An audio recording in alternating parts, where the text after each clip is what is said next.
Awesome. It's so great to get this information, and it's a little overwhelming at times, but it's certainly powerful. So let's bring up Rena Davis. Rena is a biochemist. She's got a lot of background and stuff we need to know about.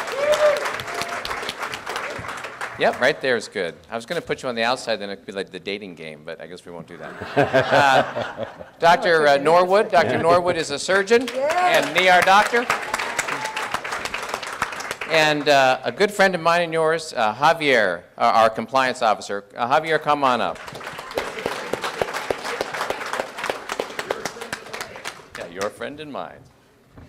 Well, the purpose here, and let me just start off by kind of defining, I think, something that's really important for all of us to recognize. And the way I talk about Laminine is really more as a responsible advocate, I would say, because I'm not a practitioner. I don't have all the initials after my name, all the letters to designate that I'm, a professional or certified to give that kind of information. And so how do we stay out of this, this death valley where we, it's very difficult, because when we have a product that's as efficacious, that does all the stuff that Laminine does, we want to start talking about what what our experience of that healing is, or how do we rephrase these things. And so it's really about understanding that Laminine is a mechanism that increases the health integrity of the body so that the body can be the miracle itself.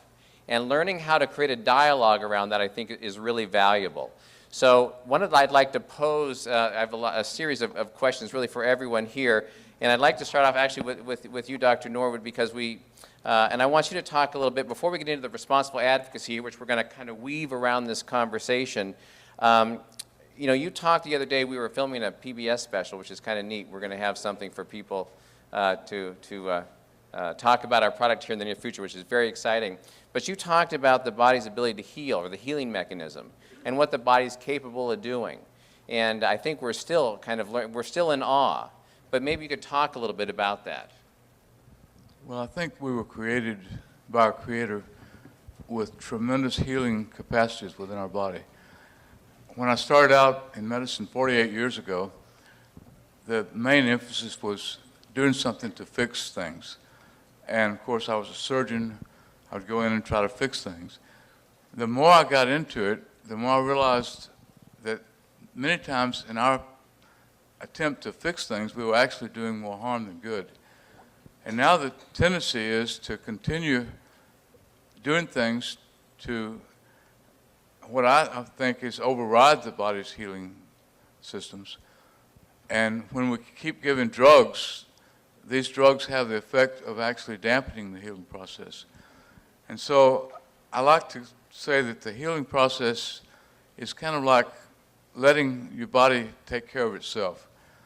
I did some pilot training, and one of the things that we learned was when the plane is completely out of control and you're in a spin, you take your hands off all the controls.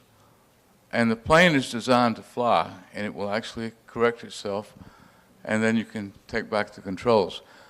But this is what we tend to do with our bodies. Instead of doing things to change our bodies, we need to let our bodies have what it needs to heal itself. And Laminine gives the body all of these components that we need to heal. Let me further, that's awesome. So, how far can the body go? I mean, are we starting to venture into areas where we can see, limbs regrowing? I mean, how far can the human body go? Okay, we've got some really interesting research going on now in the area that I refer to as regeneration. You have all seen Star Wars, I'm sure, and you remember how Luke Skywalker had his arm cut off, and then they had a process where they put the arm in a healing medium, and he actually grew another arm. Well, this is true actually in nature. If you cut off a salamander's arm, it will actually grow another arm. They're actually doing research now to show that the human body can actually grow parts back that were lost. Now they're actually working on fingers, but I see the future is going to be really dramatic, and it all relates to stem cells. Stem cells are the key for all of this new development. Fantastic. That's exciting. That's very exciting. Rena, from a biochemical standpoint, and I know that everyone's body chemistry is different, and one of the things that's been interesting to me in watching people's experience with Laminine is that for some people it's immediate and profound. For other people it's very gradual. For some people it might be a progressive experience. So maybe from a biochemical standpoint you can speak to that a little bit on why, why the variance, why is it so significant? Am I on? You were on. I'm on. Well, we're not bioidentical. Each of us are unique. And unfortunately, we're humans. In the world of all living life, plants and animals included, your ability to perceive is about that big. In fact, one of the most amazing things about humans is our ability to filter out things. We can live in houses with 7 cuckoo clocks, and after a few days, we don't even hear them. We sleep right through it. Our ability to be able to do this is one of our great abilities to thrive and survive. But how many of you realize that this solar system that we're living in is moving through the universe at close to the speed of sound? Are you feeling that? Are you aware of it? No. But are the plants and many of the animals around us? Yes. So part of it, I think, is perception. And part of it is what condition are we in? Some of us aren't sick. And other people have a tremendous physiological burden.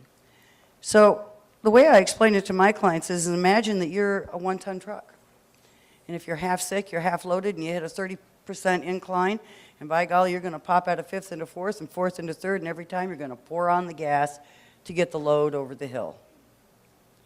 Well, you know what? It's really the same in your nutritional bank account, isn't it? When we have a greater duress from allergies or from worry or for lack of sleep or growing a new baby, that nutrition bank account not only needs to get up, but it's going to get spent faster. Laminine finally gives us a tool where we can provide that nutritional bank account all the way across the board. All the A's, all the B's, all the C's, all that, and one other really amazing factor, and that's proteins. When I went to school and understood a protein, I knew that the day was going to come where modern science and healing, as a good doctor has just shared with you, is going to turn to these things called proteins. What's a stem cell? It's a protein. What's a hormone? It's a protein. What's a neurotransmitter? It's a protein. What's an enzyme? It's a protein. How does the body communicate with every other cell in the body? Proteins. In fact, we call proteins the building blocks of life because they are the only nutrients that hold information. In fact, it's how your immune system learns. Mothers know this, right? In our bodies, when we produce a baby, in the first 3 days of mother's milk, we have what? Colostrum. And colostrum is chains of proteins that hold that baby's genetic information with illness, as far back as the chain has not been broken. Our bodies can produce proteins that teach our immune cells who the bad guy is, who the good guy is, and how to get the job done. So we've arrived at a moment in time, and I think many of you know it. Raise your hands if you do. Don't you know that feeling that we have landed on something so valuable that's never been here before? And you're being given the opportunity to share it. I probably took too much time. Don't want to give me the mic too often. That's one thing about a scientist. They can be very long-winded because there's so much to tell. There's so much to tell. So here's a question for really the three of you, and that would be... Keep the mic, smart boy. That would be... But we know that this has had a great effect on the physical body. It's also had a profound effect on the mental and emotional body, the mental and emotional self. So how does that work? How can it bridge these things? And Dr. Petrosino, you mentioned that it seemed unbelievable at first that it could be so broad. Mm-hmm. So how can we identify? Can we understand the impact on the mental emotional self as well? Okay, I'll try and be brief. I promise. We want to all believe that the mood we're in today and what we want to eat and if we're tired or if we can't sleep has something to do with our personality. in reality, from a scientific point of view, and we can bend this if we want to get into quantum mechanics, one of my favorite new things, but we'll leave that alone for the moment. The truth is that you are who you are, the mood you're in, you are capable or not capable because of A, neurotransmitters, and B, hormones. They make it all happen. That's the ruling class of job body. That's the emperor in all of his clothes. And when you get an imbalance in those, and we have inhibitory and excitatory neurotransmitters, and we kind of have that same game in the hormone department as well. When we get those out of balance, we can't sleep, we lose our sex drive, we feel like our appetite goes out of control, or we can't eat at all, and it's all regulated by these chemicals which are made of proteins. So to me, we live in the most stressful time, I think, of our lifetimes. I don't think there's ever been a suppression of the world as significant as it is now. I don't think we've seen so many people lose their homes, their jobs, and their lives as we are seeing today. That means that we're spending, what was that chemical he just talked to you about that regulates mood, sleep, pain, and appetite? Serotonin, at a really rapid rate. And we don't make serotonin well. And we don't make it well because there is something called nutrient competition. Even though serotonin is very present in many of our foods, its ability to cross the blood-brain barrier, and millions of hours of research has been spent in this area, is inhibited by this thing called nutrient competition. Okay, so imagine a bus. And on this bus, it's like no other bus, not even the Disneyland bus you've ever been on, and every seat is a different shape. You got squares and triangles and dodecahedrons. And you know, the low glycine molecule, it can fit in any of them seats. But this little tryptophan molecule can only fit in one seat. So by as early as 1982, we knew the population was already serotonin deficient. Well, we're a lot worse now. We've been through 25 years of Prozac. It's off patent. What did it do? It helps you use your serotonin more efficiently. See, to me, that was really brilliant as a marketing strategy, but it seemed to be a lot more sense if we just gave you more serotonin. But then we wouldn't make the billions, would we? No. Dr. Norwood, do you have some comments on that, on the mental emotional side? Well, in the rest of the world, there's a phenomenon called the mind-body connection, where they understand that the mind has tremendous control of the body. Ancient Indian medicine, ancient Chinese medicine, all of the ancient medical traditions recognize that the mind has tremendous abilities to control the body and to heal the body. In America, we have put this aside. We've gone with the emphasis on chemistry, and somehow we've lost this concept. And then on top of that, we've thrown in poor nutrition. We've processed so much of our food that it's not even real food. It's like eating cardboard.